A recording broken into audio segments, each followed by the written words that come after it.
There's a place I have found in the shade on the ground, far from all worries and troubling sound. When I go there to be by myself, only me, no one can guess what I came there to see. There's a sun in the sky, there's a cloud drifting by, all kinds of birds make you wish you could fly. And in the distance I see someone waving at me. I hope that it's you, but who else could it be?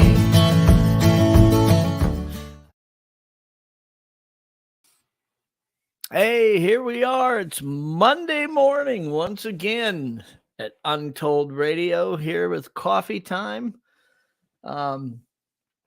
So the weekend went quick, man. And I don't know how everybody else feels, but wow. It's like it felt like it was Friday morning here yesterday, and here it's Monday morning today. So up here in northern Minnesota, we're still dealing with a bunch of snow. Doesn't feel much like spring yet, but I'm looking forward to it. I'm going to remain cautiously optimistic that somewhere on the horizon soon we will get there. I'd like to thank everybody for joining us in chat and everybody who's going to be listening on all of the podcast platforms we broadcast to, which is all of them pretty much. So we're excited about the reach that we're developing here on Untold. We're really getting out there.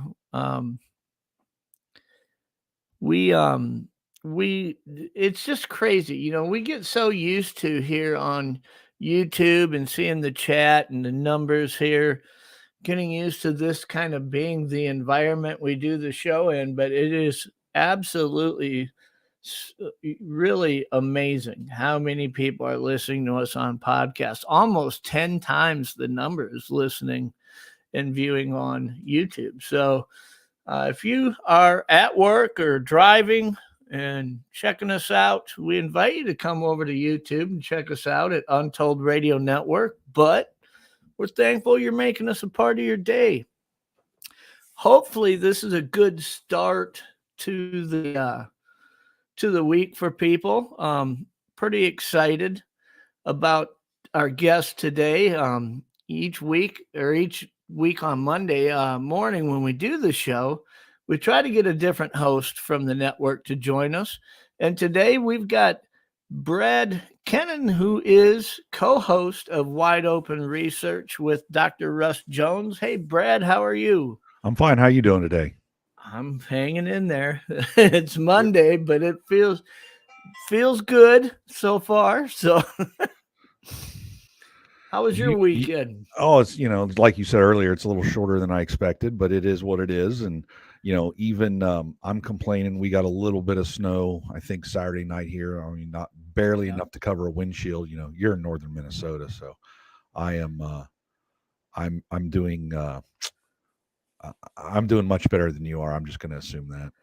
Well, I'm down here at my place in Sioux Falls, South Dakota here this weekend, but we had an inch or two of new snow. I mean, which isn't bad, but I mean, good grief. It'd be nice to melt a few inches of snow before you get the next few, but you're in that area where, I don't expect it to, that stuff to be gone, till spring, April, May, something like that, March, late March?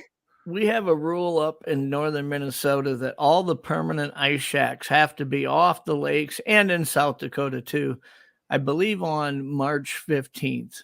They typically will deem the ice as getting a little sketchy depending on the weather. Some years it lasts quite a bit longer. I mean, we're usually ice fish up into the middle of April in some areas, but right now, I'd say we're still building ice on most of these lakes. We need ice auger extensions just to drill a hole through the surface of the ice. So, oh wow. But yeah,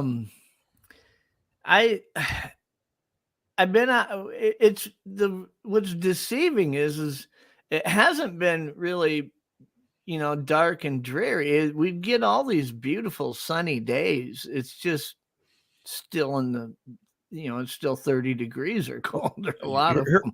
Here's a problem. I'm down in Ohio, and we get a 50, 60-degree day, but then we go back to 20, and Yeah. you wonder why people are sick. The trees are confused, the grass is confused. I'm looking out my yard, and it's looked like I've actually had grass starting to grow. It's just like, gee, mean Christmas, I might have to get the mower out already or what? And next thing you know, it snows.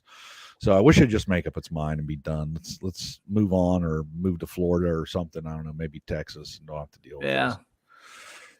Well, around here, when we get, our typical winters will be snow cover for, 4 to 6 weeks. And then you'll get 4 or 5 days where it'll get, in the 40s and melt most of it off. You can see the dormant grass and the things like that. And then you'll get some more snow again. But we've literally gone from about the middle of November, almost the end of November, now with snow cover just consistent around. Some smaller lakes are getting oxygen problems with the fish because the sunlight isn't shining through.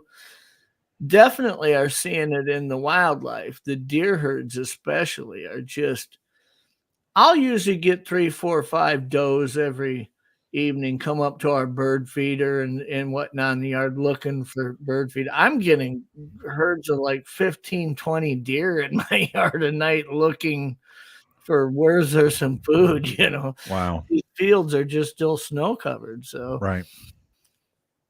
But yeah, no, chat's flying along. I appreciate everybody joining us here this morning. It's so fun to see a lot of the regular names that we normally see on both of our shows. So, I do mine. I don't do mine live. So, ours is always pre-recorded. So I don't get a chance to see a lot of live comments. That would probably just distract me. So I don't do well with distractions. It is distracting. I try to keep up with it, but Doug's got Doug and Alex. They're such a good team because one of them's always keeping track of the chat. But right.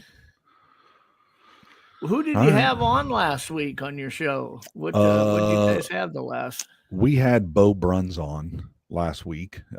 His show dropped on Thursday. Bo is he's a BFRO guy. I met Bo a couple years ago. Bo actually did the Murph for Cliff for his museum, the life-size recreation of the Bigfoot, the Sasquatch. Yeah. So Bo came on and I met Bo, and just so happens he's local. So he's only 10 or 15 minutes away from me. I've actually stopped up at Bo's shop. It's a big warehouse. And if you go about that June, July time, he supplies a lot of haunted houses across the country with their things, the monsters that jump out and pop up and spiders and this and that. And you go into his warehouse and it is absolutely terrifying. There are 9 foot, 10, 12-foot monsters and demons, and they're just done up. And there's like these giant, one year he had these Santa Clauses, these like terrorizing Santa Clauses that were like 11 feet tall. Or you go over somewhere and he's got a whole graveyard set up with everybody on spikes and, heads lopped off and laying on the ground. And, I think it's really, really cool because he's got a lot of cool stuff too. The guy has he's done some 3D printing work for me for my business. And, he's got, if you like Rogue, Rogue One, the Star Wars, that big Empire, the big robot that's with him that they kind of have with him, but he's supposed to be from the Empire, but he's not. He's got a life size of one of those in his office he made. He's got an R2D2 life size that can remote control and roll around and does neat things. But Bo actually, something that he does very, very well is he keeps track of all of our casts. So I have some casts I've cast years ago. I moved twice, they get shoving buckets and you take them out somewhere. Next thing you know, you go open a box and they're busted in half. Well, Bo took my casts, made very, very good reproductions of them. He's got silicone molds. This is his business. So I trust him greatly. And that's what he does. So he's got all our casts up there. He's probably got, maybe 75, 100 casts he's collected. I'm hoping, Russ and I are thinking we're going to hopefully work with Mark about maybe doing a kind of a live show from the Ohio Bigfoot Conference this year. And that'd be neat. And Bo's working on a new, chest up model of a Squatch that we can set on our table and have people take a look at it, maybe grab some attention. So that's what we're hoping for. But that would be cool. I would love to see us be able to start a lot of our shows, being able to start doing occasional live broadcasts from some of the bigger conferences, just to give people who maybe haven't been to one before kind of a little inside peek at what it looks like at these things. Right. And, I mean, it's I've been going to the Ohio Bigfoot Conference for years, and it's grown tremendously. A lot of times, it depends on the speakers. I've seen a lot of the speakers more than once. And now that if we're in the community, a lot of times the speakers are our friends. So as, Bigfooters, we really don't need to be in there. Even if you can't get a ticket to go, if you just go and show up, everybody's outside. There's 3 stories of vendor booths that are selling everything. There's a lot of different people there that you can meet. And it is very entertaining. It's a lot of fun. And some of the best friends I've met in my life are literally, I met him Bigfooting. Russ, my co-host, we met Bigfooting. I'd been doing it a little while and he showed up and we started talking, we hit it off, and now I talk to him every day, if not twice a day. So yeah. I love Russ. He's a great guy and he's passionate about it. Very well spoken on not only the subject, but when he's talking about experiences and things that, a hypothesis or an idea that he has, he's very well spoken in portraying that stuff. I had him on as a guest before we started the network, so to speak, here when I was on my old channel. He was on as a guest, and then had him back on again once we got here. So I love any discussion that he's a part of. Oh yeah, absolutely. Well, yeah. So last week I had Tim and Dana Halloran on. Tim's the author of the Bigfoot Influencers, of course, and they have a show by the same name here on the network. Sure. I know that's kind of the easy road out. Have one of your partner guests on the network on it as your guest. But I had wanted to have Tim on for a long time because I see so many interviews that are done where it kind of feels like it's the same questions people will ask of these guests. And I just had all these questions I wanted to ask Tim that were a little, maybe ones that he hadn't been asked before. Sure, so absolutely. That was kind of a fun show. And I think we all do that. I mean, as an interviewer, you're trying to get that question or get something out of a guest that is a little bit different. I talk to Russ a lot, and I did it with Bo, but I generally don't do it. We generally don't ask people why they got interested. Because what's the reason? Leonard Nimoy in search of. I saw it as a kid. I read a book in a library, and that's it. Or I had some sort of encounter. So Those are the main things. So if you had an encounter, great. Let's get into that. But everybody watched. We only had 3 channels growing up. So Jiminy Christmas. I'm dating myself. Yeah, nobody was missing anything. No. I mean, everybody saw In Search Of. So. You liked it, either you liked it or you didn't. That Patty walking across the screen on Leonard Nimoy's opening credits, that was that was something that we all looked forward to. So yeah.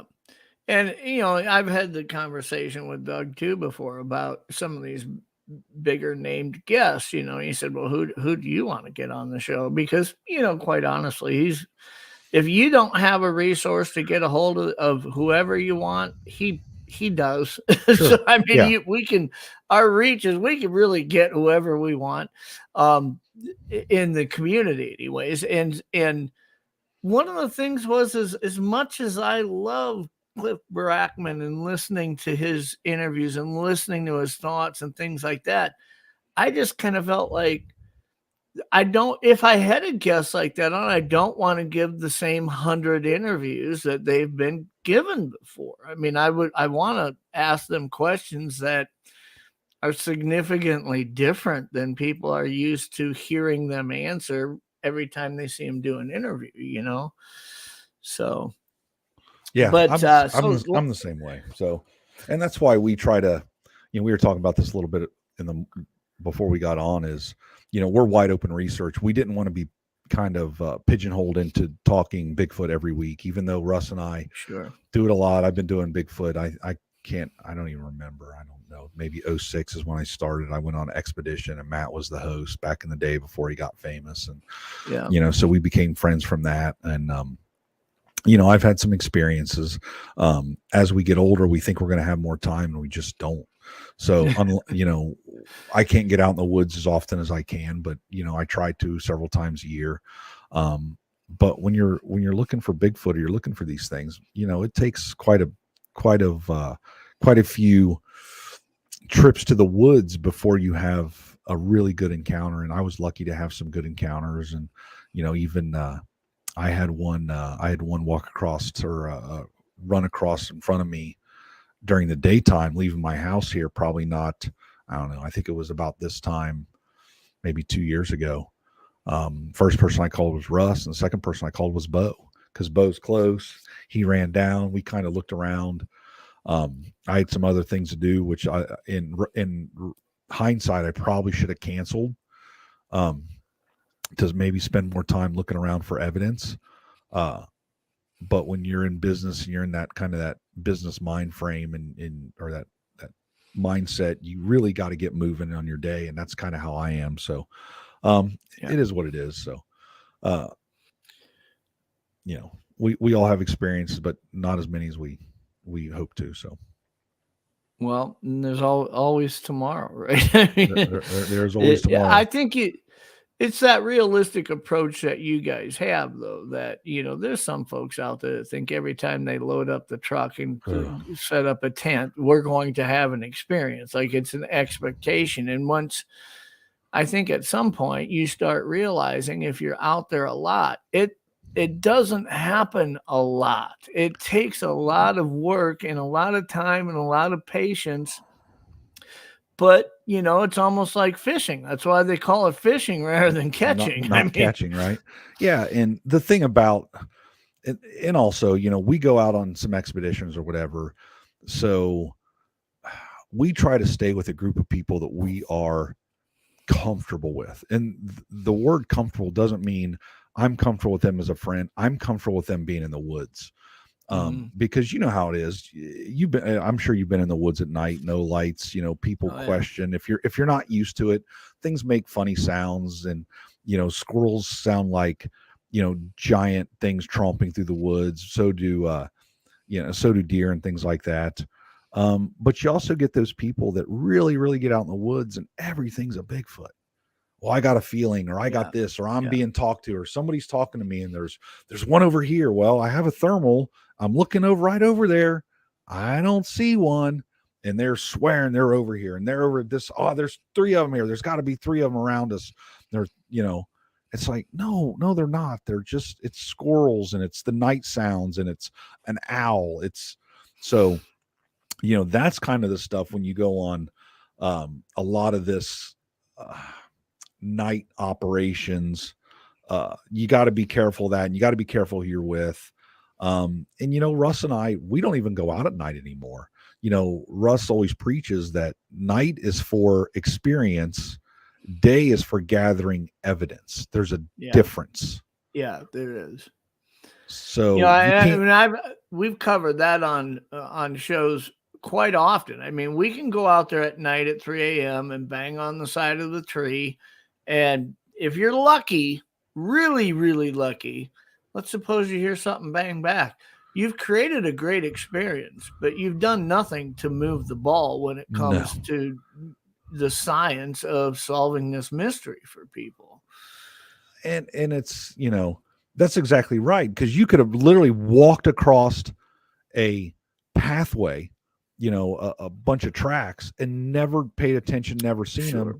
You just destroyed evidence. Or, you don't make it out there the next day because there was nothing out there, quote unquote, and you missed something really good. Yeah. No, I hear you. I agree. I I think when you're with the right people, out there with the right people, it's kind of a two-folded deal. It's not just the safety or the comfortability that comes with if you do end up having an experience or find evidence that you are with somebody rather than alone. It's also that you've got a second voice there, at least that is what rather than thinking out loud yourself, so to speak, you've got somebody else that's saying, hey, maybe we should collect it this way, or maybe we should have we considered that this may be an option to consider. Sure. And there's just so much more to really look at as far as trying to do stuff the right way and not second guessing, should I have done something different, Right. But then again, so much of the research that I did a year and a half ago in one area on the Clearwater River, on the edge of the Pine Island Forest, but it's on the south edge of the Red Lake Indian Reservation in northern Minnesota. Pretty remote area, really remote area. I had to kayak my butt off just to get into it. And when I was telling Doug about this clearing and we started developing an approach that maybe was dynamically different than most people were doing, just because we didn't feel like most people were getting the results we needed. So he had mentioned to me kind of tongue in cheek. I didn't know if he was being serious or not. It was over the phone. He said, Jeff, he says, I really think you should take a cot up there and kayak up into that place and just lay on that cot all night long in that clearing and see what happens. Mm-hmm. And I said, is that something you would do? And he goes, hell no, I wouldn't. Yeah, so why are you suggesting I do it? But, the fact is this, Brad, if you were with me and said we should do that, if you're with another person, oh, yeah, absolutely. I might consider doing that. I have no Safety problem, really. But you're doing it alone. It's like, there's no way I'm going to consider. Right. Our mind plays tricks on us, even with other people, but, alone, it's a whole different story. So, yeah. in fact, we've been on expeditions and, my son, when he was at the time, he was probably 15 years old. We didn't have enough investigators. So he was taking groups out, and literally he had grown men like trying to push him over and running them over out in the woods. And he's like, man, just calm down. There's nothing out here that's going to hurt you. Just calm down. And these people they get a little beside themselves in the woods, let's just say. Yeah. Yeah. Wow. So, it takes an adventurous spirit to consider doing a lot of these things, especially at night. And you've got to, you can go over it in your head a million times thinking you're conditioning yourself to some degree on what would I do if this happens or that happens. But the truth is when you're in that moment and you start involving some duress and unexpectedness, I think having somebody else there helps you just think a little bit clearer. But I guess that's my opinion, but I'll tell you a story about that. You'd have to have the right person. I'll tell you a story. So I had been squatching for a little while, not a whole long time. I'd had a couple experiences. Went up to a place, took a camper. My buddy's asleep in the front of it. Earlier that night, I'd been bluff charged. by a squatch in the woods, just come crashing through the woods, making noise, grunting. I heard it literally, walk away on 2 feet, go back in the camper. So I'm in the back of the camper. I'm in a top bunk. It's like one's got like a little bunkhouse in the back. So it's got two bunk beds in the back. So I'm in the bunk bed in the top right-hand side. Sure. I wake up at literally 3 o'clock in the morning, 4 o'clock in the morning. It was quiet. I was sound asleep. And Matt had told me one time, he said, don't worry if you go to sleep in the woods, because when they come around, you'll wake up. And I thought, well, that's kind of stupid. And well, guess what? I woke up for no reason. I had no reason to wake up. I sat up in my bunk. I don't know why. Well, next thing you know, the freaking whole camper starts moving, shaking. I'm literally holding on to the sides of this bed so I don't fall out. And I'm kind of a big guy, so I'm holding on, and the camper stops shaking. Well, the thing about it is at my feet there was a window. And I always said, you know what? These people are chicken. I hear these Bigfoot are, tapping on people's tents. They're sniffing around. I've heard them like touching the tops of tents, things like that. Just open the tent and look outside. That's all it takes. Well, when I was put in that situation, all I had to do was look out that window, and I didn't. And the only thought going through my head at the time was, if that thing's looking back at me, I want nothing to do with it. So the camper stopped rocking. I laid back down. I went back to sleep. Just that easy. And I thought about the next morning, and I told some people, they're like, why didn't you call us on the radio? I'm like, well, you know what? Were you dreaming? I said, no, I wasn't dreaming. I was awake. Why didn't you call me? Why didn't you do this? Well, because in that situation, you just don't really think that well. The only thing I did is I looked up front to make sure my buddy wasn't walking around and moving the camper. But no, I've been put in that situation, and it is what it is. Just kind of move on. Yeah. It's a missed opportunity. Well, and it's one of those things that I like to use the example of back when I was in the military. One of the things that I was doing the first 2 years was I was stationed at Fort Benning working on a range, and we did a lot of training for basic trainees that were coming through, weapons orientation. We had the 1st and the 2nd and the 75th Ranger Battalion was stationed there. Airborne School was stationed there. And all the infantry MOS troops would go through their basic and AIT training at Fort Benning.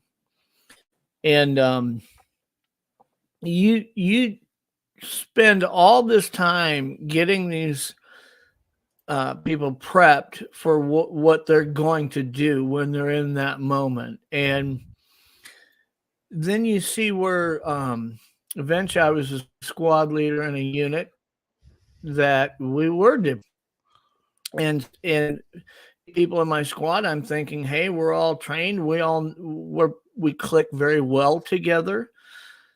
And yet, if it comes down to one of those PTSD and for some people, you see one or two of them just crack. They aren't processing those thoughts. And we're talking about people who have spent 14 hours a day for years training for this. And things aren't flowing right in the thought process. And I think that's no extreme example, but you know what? When you have an encounter and you're in the presence of something that you may have never seen before, and everything inside you feels like it's not clicking properly. You can, in your mind, you can say, man, if this ever happens, this is how I'm going to react. In that moment, it just doesn't click like that sometimes, Yeah. You see that a lot when people talk pictures, I mean, geez, to pull out a cell phone, open up a camera, get it steady, and take a picture of something when you're under duress is not an easy task, Well, I remember one time I was out. We do a lot of work out in the country, so we install large segments of fiber optic cable. So I do a lot of rural work, New York, just everywhere. It's great Squatch areas, South Carolina, North Carolina. I remember this one time I was sitting there and I see a coyote start coming across the field. I mean, I see it for a long time. By the time I got my phone out, got the camera up, got it to where I could take a picture, zoom in. I mean, it must have been 10 seconds. The coyote was almost gone. And I still never I only got one picture and it wasn't even that good. And here I saw this thing coming across the field. Mm-hmm. So, just somebody driving down the road, Yeah. trying to pull one out of one, seeing one, or somebody walking along a path. It just doesn't happen. And you're right, especially if you're under duress. So. Yeah.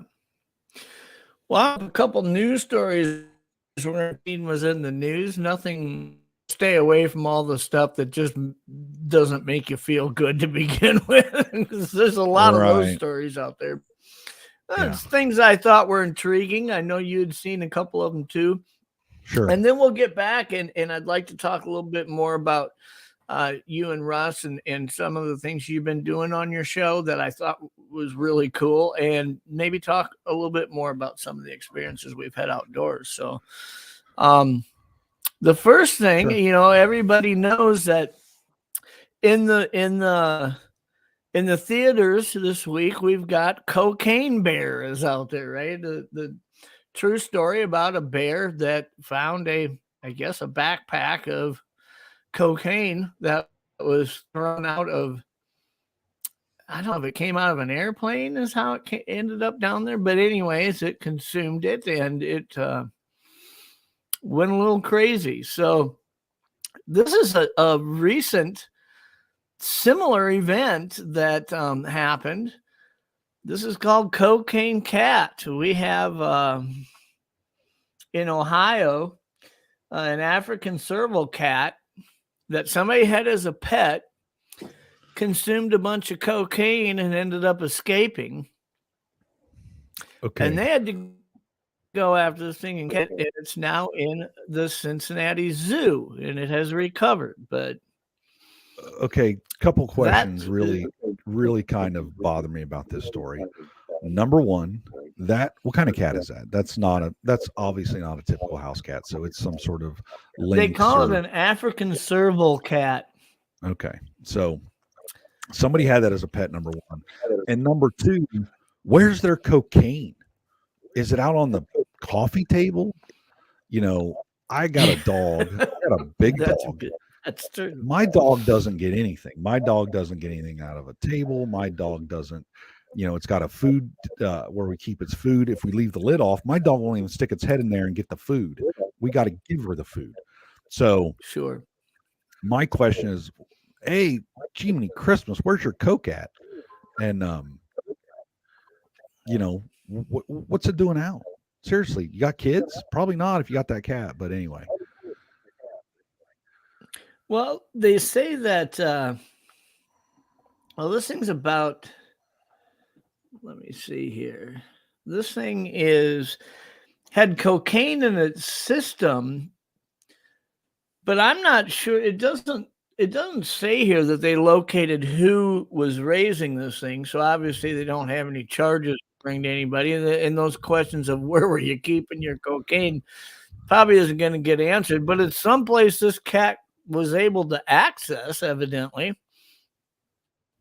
These look to be about the size of a bobcat, probably in that 15 to 18 pound range, I suppose, somewhere in there. Maybe a medium-sized dog, but yeah, I just thought that was interesting, the timeliness of this happening when this Cocaine Bear movie is out. Right. Here's another story that I thought was interesting. I know you had seen this one too. So a homeowner has one of those, I believe they have one of those dog doors that their dog can access. And a bobcat came in the house. They didn't realize it till they got home from work. And this bobcat's laying on the dog's bed taking a nap. Just chilling out. I guess you in my mind, you'd think if a bobcat got in the house, it's probably gonna go through your garbage, tear stuff up, maybe chew up the pillow on the couch. No, this one just got inside, wanted to warm up, and took a nap on the dog bed. Well, I tell you what, So that would be a little what part of the surprising. country was this in? What part of the country was that in? This is down in Arizona, but Oh, I'm not sure if it's one of the colder parts of Arizona. Is so diverse, they've got right. in that Flagstaff area of Arizona, they lead the country in snow amounts this year. But then there's other parts where it's 110 degrees. So who knows what part Right. it was. I Right. believe it was San Manuel, Arizona, but I'm not familiar with the geography and where I'm that not was. either.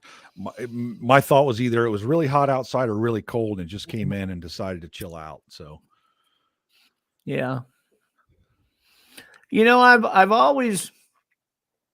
a little reluctant to put up a dog door in a house. I mean, I had 2 labs at the same time, that are great hunting dogs, but they were also family pets. But we had this idea of, at one point, kind of thinking out loud, should we put in a dog door so they can come in when it's really bad out? And I thought, how do you keep anything else from coming in when it's bad? I didn't like that.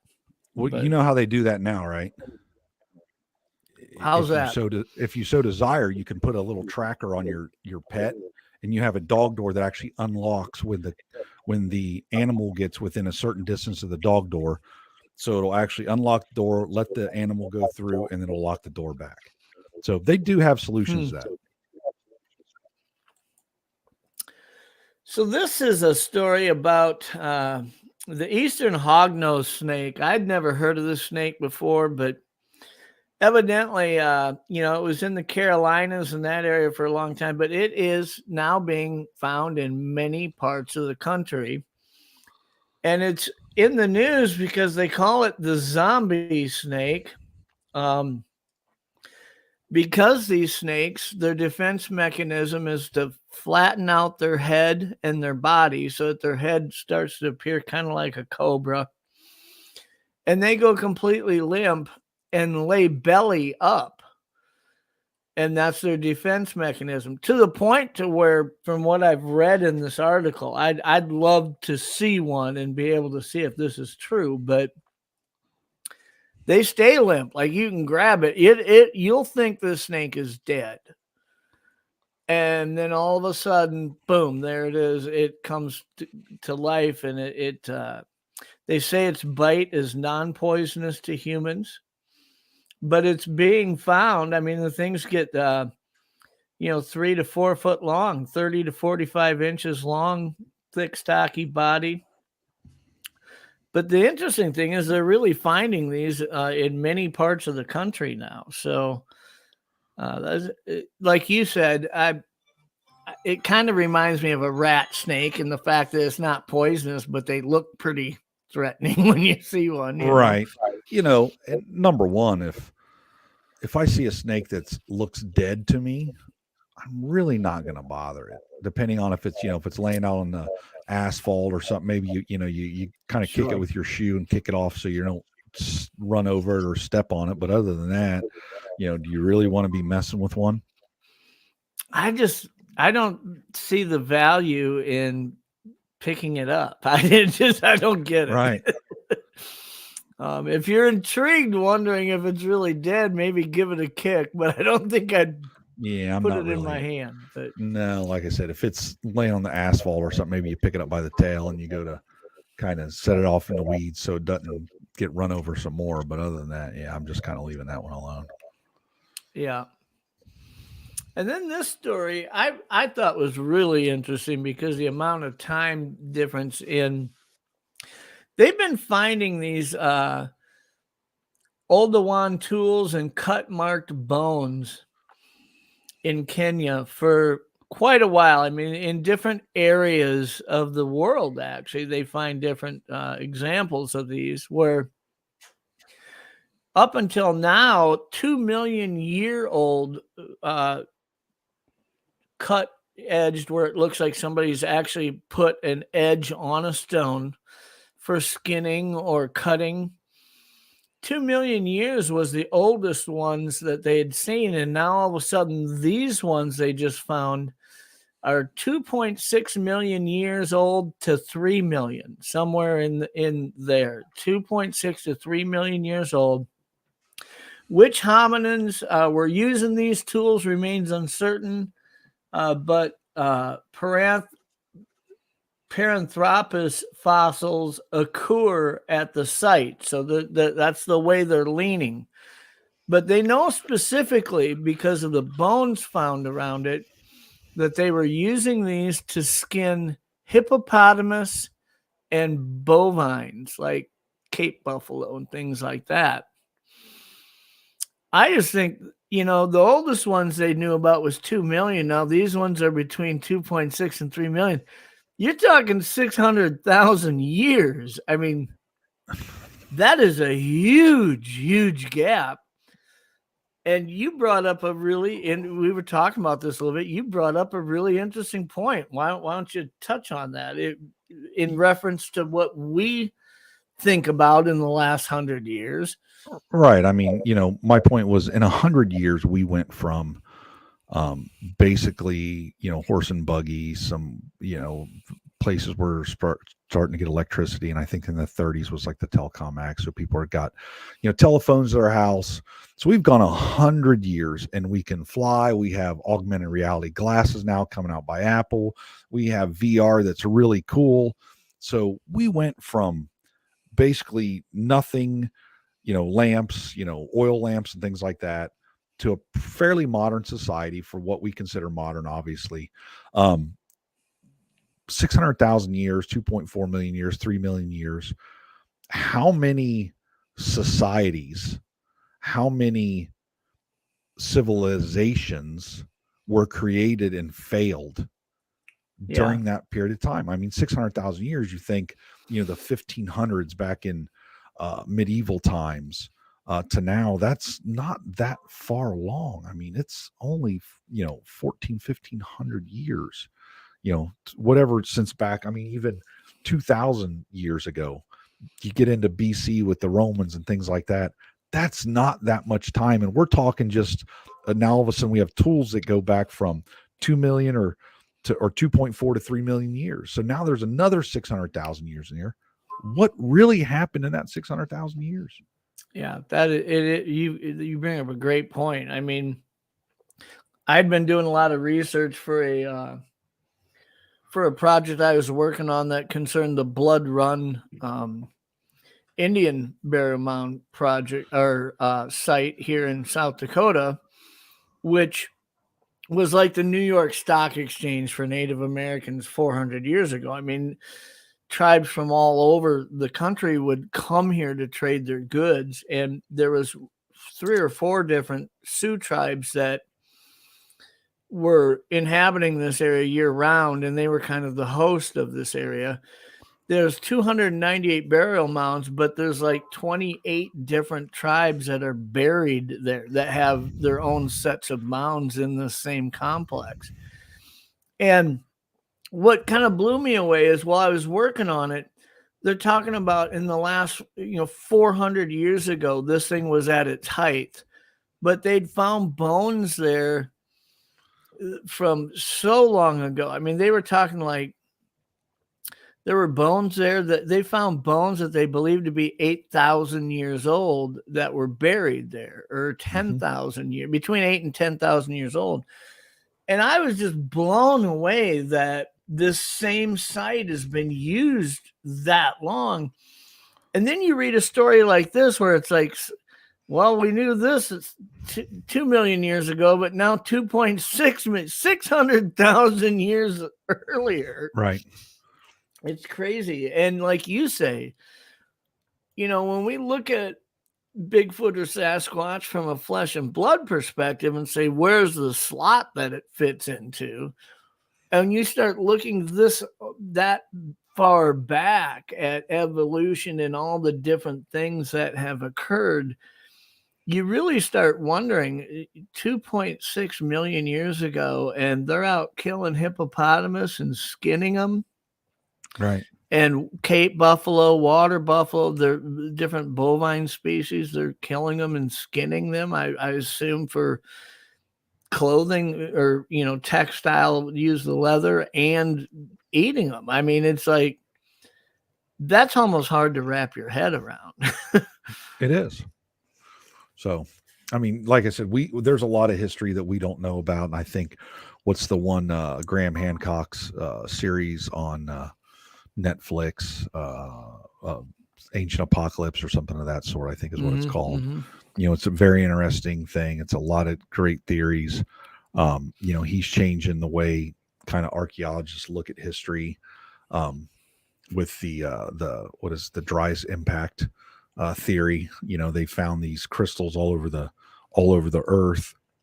They can only come from space, so they know that something happened. They found some large impact zones. I think even up in the Great Lakes, I think there's an impact. It's very, very entertaining to think that, how many times have we been reset? Or are we just the lucky ones and somehow we got to where we're at and we're going to be reset soon enough? And oh well, it is what it is. Yeah. So every now and then that's one of my favorite things when I'm looking up different news articles and things. It's one thing to look in science and animals and stuff, but when you follow archaeological news and see what's being uncovered week to week all over the world, it really is intriguing at the things that we're learning. And even the thing about that, I got to put my pessimistic glasses on. What's being discovered and not being reported on because they're afraid that their tenured position at some university is not going to pay for it. Period. You know what I mean? So, hey, I found something that's literally going to change the history in our history books. I'm not going to do it because I've been on this other podium so long. Yeah, I can't get off that podium, because if I get off that podium, all my books I've written, the stuff I did to get into my tenured position in my college, that's going to be wrong. Everything I've done is going to be wrong. So I'm going to defend my position till I die, even though there's other evidence out there. Yeah. So we talk about that in the research that we do, that you and Russ do, and I do, that when we look at data and we develop a hypothesis, trying to figure out what's the most plausible explanation of something that makes sense. You're oftentimes considering different options that it could be, but you're trying to figure out which one makes the most sense, which one's the most plausible explanation. Yeah. And a lot of times when we do that, we have to really take a hard look at, if I'm going to move forward and this is a hypothesis, I got to work with the same tenacity to disprove what I'm leaning towards as I do to prove it. Sure. And there is no money at stake. There's no funding here. I have yet to give me any money to do something like that. But can you imagine being a part of a team that represents an organization or a university or a laboratory, and you uncover something that is very noteworthy to the scientific community, but yet is going to disprove several positions your organization has taken through? I mean, you're right. Would we even hear about that? Who knows? Right. Yeah. So, but I don't know. Like I said, it's we live in a different world, I guess.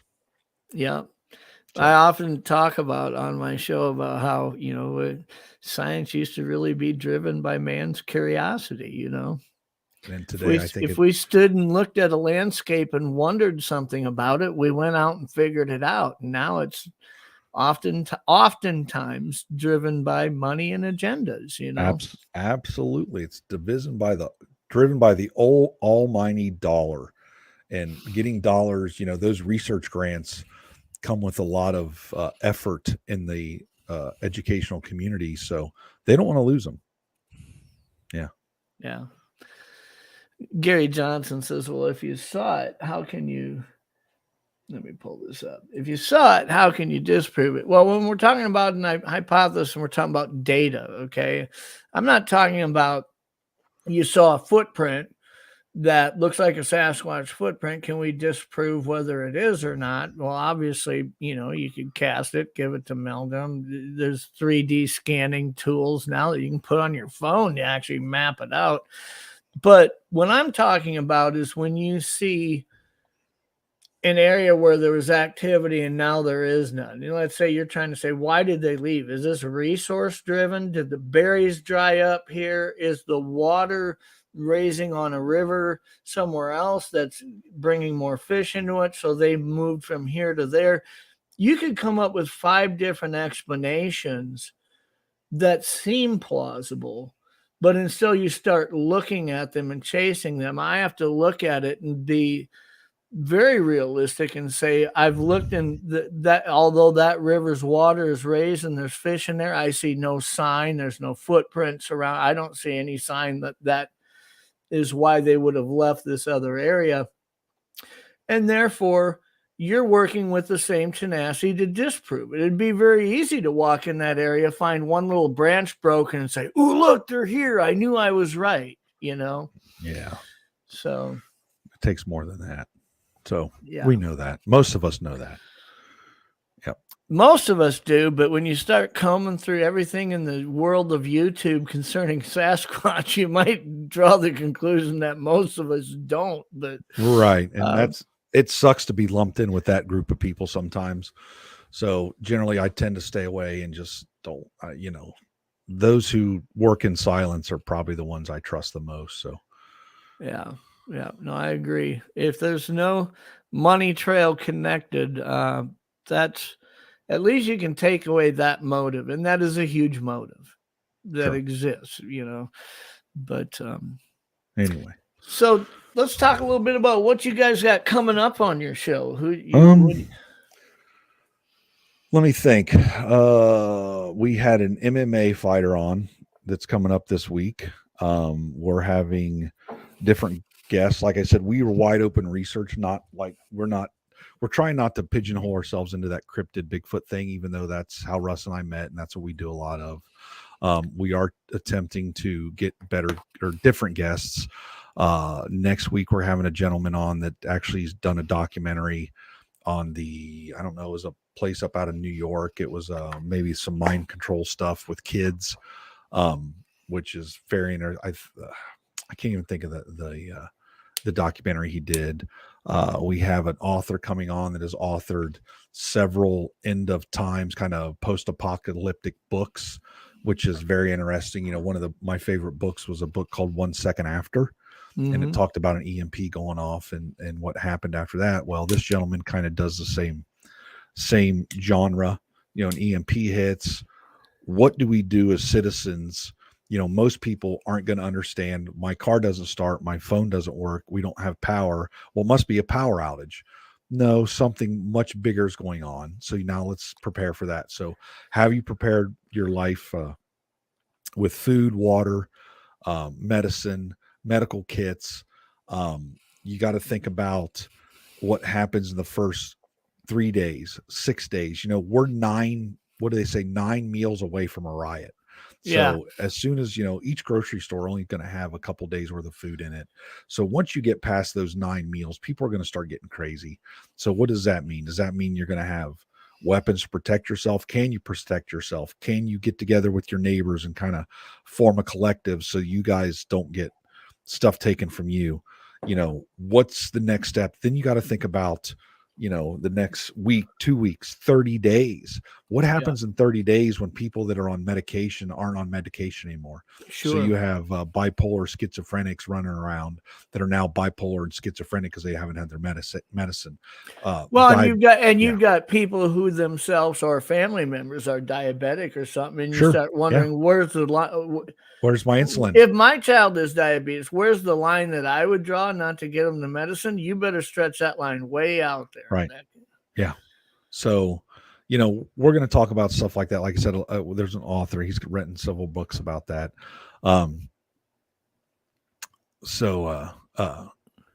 Anyway, I don't know who else we have coming up. Like I said, we have some producers. We have some more Bigfoot guests. I think we have a UFO person coming on fairly soon.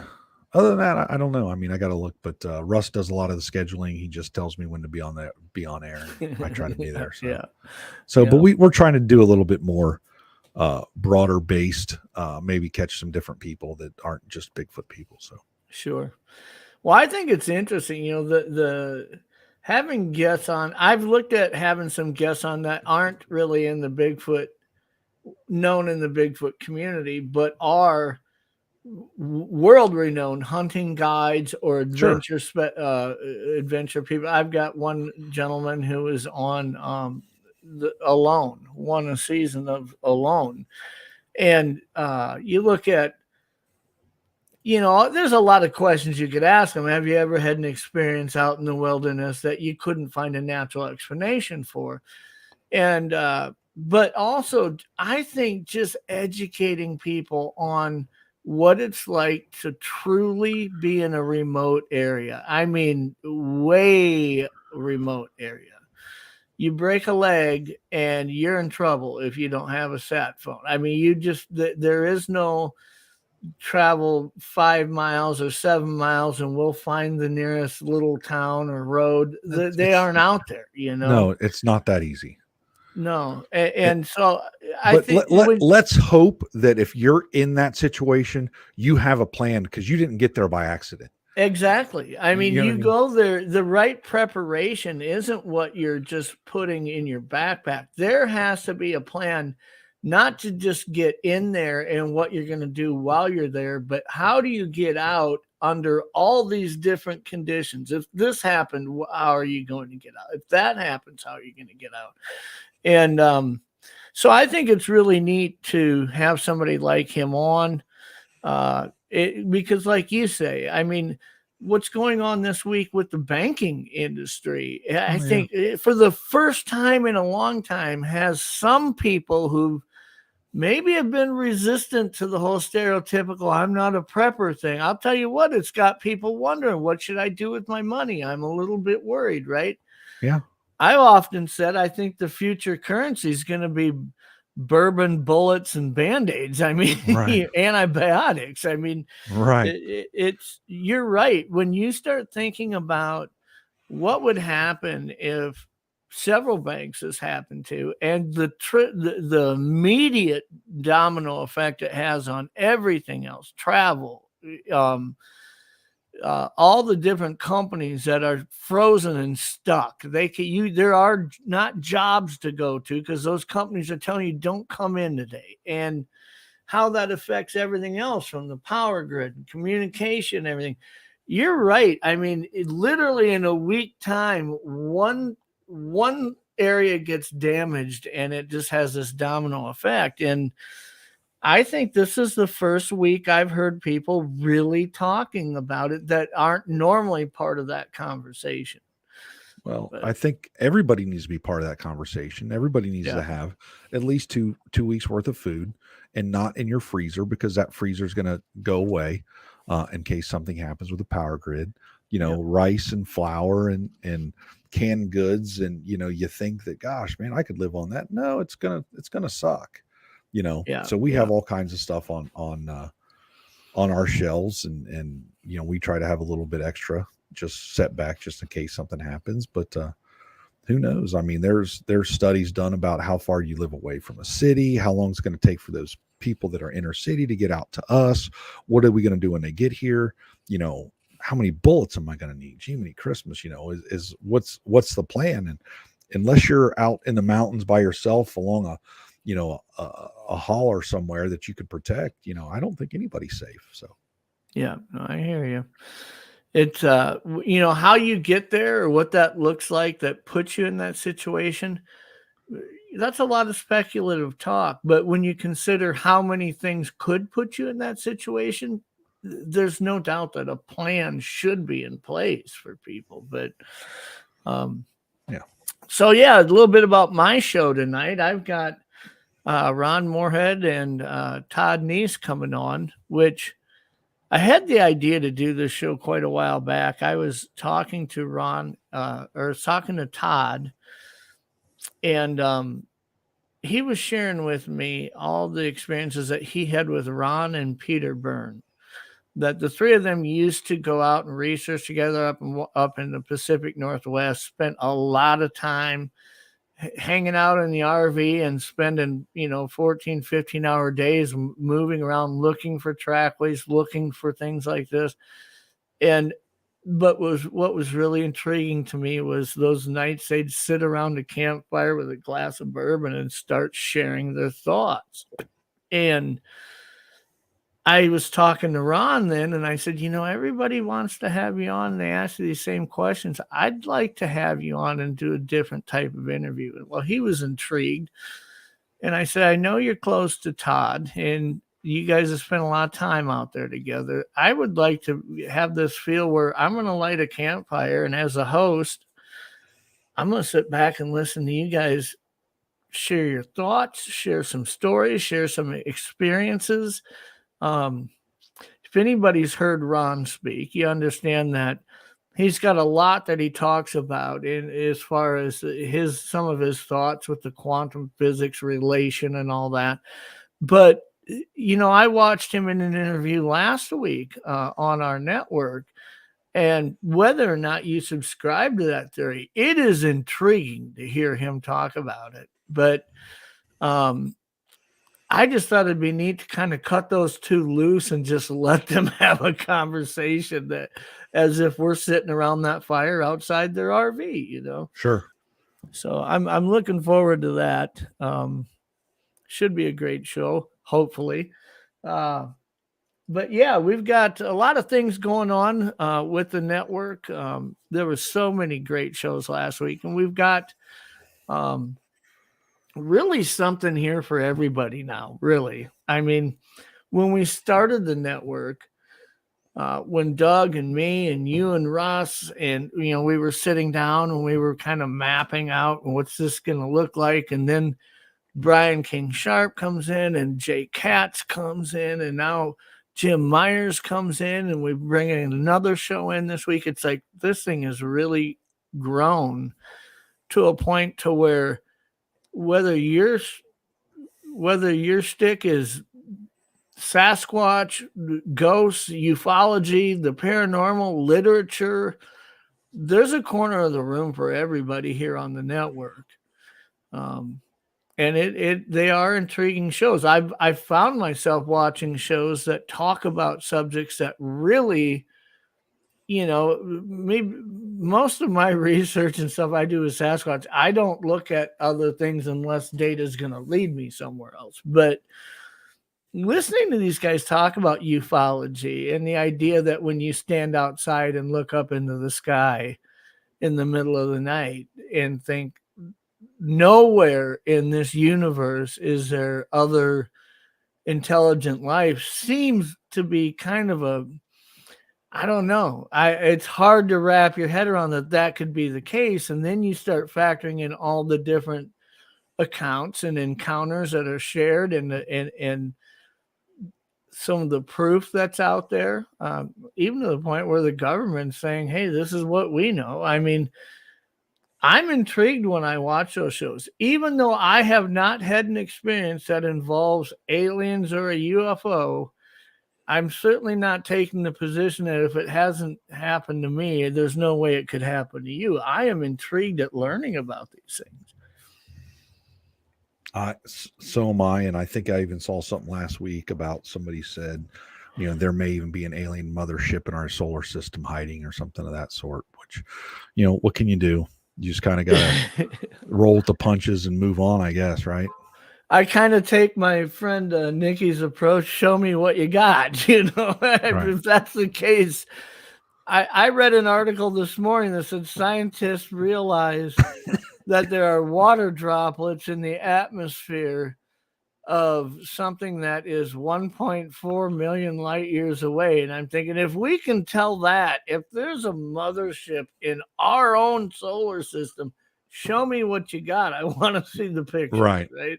Exactly. So, but You know, I just get excited every time I see these shows posting every day what their lineup's going to be this week. It's fun to see some of the guests and some of the topics being talked about. Sure. So, you and one of the things you guys were doing on your show that I really found intriguing was, and we're doing it in some shorts that were put. I don't know. I believe they were put out. I seen them in our last meeting that we had, where me, you, and Doug, and all the other hosts are together. Sure. But you guys are doing kind of candid, on the spot interviews with people saying, "Do you think it's possible that Sasquatch or Bigfoot could exist?" Asking everyone, from the guy wearing the Menards or Home Depot Sure. vest, putting carts away in the parking lot. And I was so intrigued at seeing people's responses to this. Was it you or Russ that was doing Russ? those? It was my idea, but Russ is the one out every day, and he's the one that's a little more charismatic than I am. So, people like him better than me. So he was asking those questions, and there are people that do believe in Bigfoot. There are people that don't. There are people that say, "Show me the money before I believe in anything." So, yeah, it is what it is. And, I think it also depends on what part of the country. Obviously, if we were asking in downtown New York City, that's one thing. If we're asking at a Tractor Supply out in rural West Virginia, probably going to get a different cross section. Sure. So I think there's a lot in how the questions posed too that makes a difference. I am part of a network of different hunting guides from all over northern Idaho, Montana, Wyoming, Saskatchewan, Manitoba. And if I was to ask one of the guides that I network with and do referrals with, have you ever seen Bigfoot, or have you ever had, a Bigfoot experience? I think I'm likely to get a no, just because of the way I posed it. But if I was to ask them, have you ever had something happen to you in these remote areas that you couldn't find a natural explanation to? You might be intrigued by some of the responses that start in that conversation, and they actually would involve into, it could have been a Bigfoot. But when you ask them, have you ever seen a Bigfoot or had an experience with a Bigfoot, you're not going to hear that any reply to that, Right.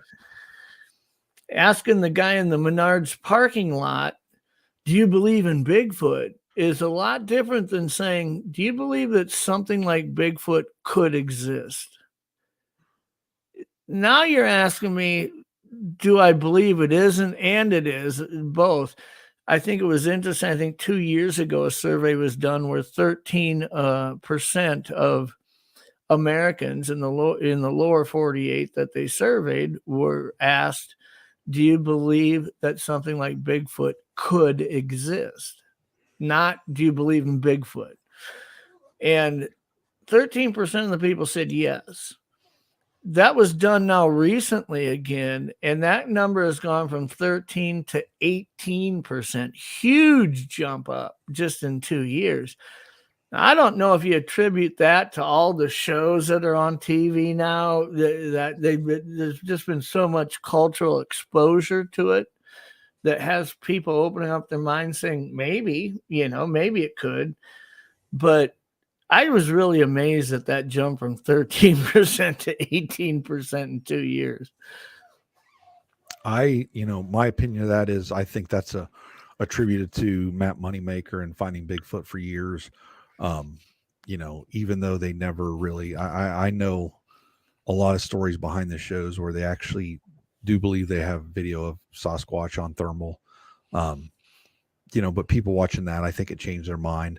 But like I said, it's also depending on where you're asking that question at. Are you asking in Hollywood, or are you asking in, the mountains around Oregon somewhere? So, Fort Hood's or Mount Hood. So definitely, that's a big difference. So I know for a fact, you walk into a Walmart or a supermarket anywhere in this country and ask people that question, versus you walk into a bait shop in northern Minnesota and say, does anybody here believe in Bigfoot? You're going to have a total different number of people responding at that more casual small town cafe in Spokane, Washington, versus going somewhere in, St. Louis, Missouri, Sure. into a big store. I mean, people just there's a different demeanor and a different comfortability talking about it. I see that a lot on the reservations. I mean, when I go on the Pine Ridge Indian Reservation, which borders out here with the Black Hills in western South Dakota, or I go onto the Red Lake Indian Reservation up in northern Minnesota by the Pine Island Forest, and I ask members of these tribes, have you ever had a Bigfoot experience? Man, it is crazy how many people are just comfortable talking about it. But Sure. just a different demeanor about the subject. Yep. Absolutely. Yep. So, okay. Well, I tell you, Brad, it was awesome having you on the show this morning. I mean, we like I say, we have somebody different from the network every week, and I really enjoyed talking to you. I think that one of the reasons why I like your and Russ's show so much is when it comes to, I know you guys are getting out of the box a little bit, having Right. non-Bigfoot type guests and shows. That's awesome. But when it comes to the research of Bigfoot, I think I've read all of Russ's books. I've had conversations with him. I've talked to you too. And I really feel like we share that commonality that we take a flesh and blood approach until our research or our data is pointing us at another explanation for something, Yeah, absolutely. You've got to start somewhere. Absolutely. Absolutely. And I start with the, like I said, the flesh and blood until I am changed otherwise. Yeah. So, well, one thing that I've learned at looking at so many different videos that came from like the live cams that Doug has out and things like that is that I don't doubt that orbs are a real phenomena, that ufology is looking at something that's a real phenomenon, that ghosts are real. But how they're related to Bigfoot, I often joke until I see Bigfoot fart out an orb and get on a UFO. I don't know that they're related to Bigfoot at all, But when I look at the research, I tend to find the most plausible explanation is not involving the supernatural. But if I didn't have a plausible explanation and something appeared to have a supernatural explanation, I'd follow that data. I'd take a look at it. Sure. But I know Russ has wrote about that and he feels the same way too. So, but yeah, it was awesome having you on, Brad. Well, I appreciate being here. I appreciate you having me. Have a great rest of your week. So are you guys releasing your material, even though your shows are pre-recorded, on the same showtime weekly, and let everybody know when that is? Yep, 7 a.m. We release our shows 7 a.m. on Thursday mornings. Obviously, you can get them anytime after that. Like I said, subscribe, all that kind of stuff. Untold Radio, Wide Open Research. Catch Russ on Instagram at Wide Open Research. He's on Twitter at I think Bigfoot Doc. He's always got shorts and talking about different stuff every day. He's on TikTok at Wide Open Research. So he's we're working on getting some more followers out there. And if we're always looking for reports. So you can always find us somehow. Just Google Dr. Russ Jones, and I'm sure he's somewhere. So. Sure. And if somebody has an encounter that they want to share with you, they can get a hold of you through, like you said, in a lot of ways on Untold Radio's website, untoldradio.com. Or wideopenresearch@gmail.com. I mean, drop us an email. That's no problem. You guys are on Facebook. Yep. Not impossible to find there too. Nope. Nope. So I appreciate you coming on, Brad. Thanks so much for taking the time to joining us this morning. All right. I appreciate it. Thanks. You bet.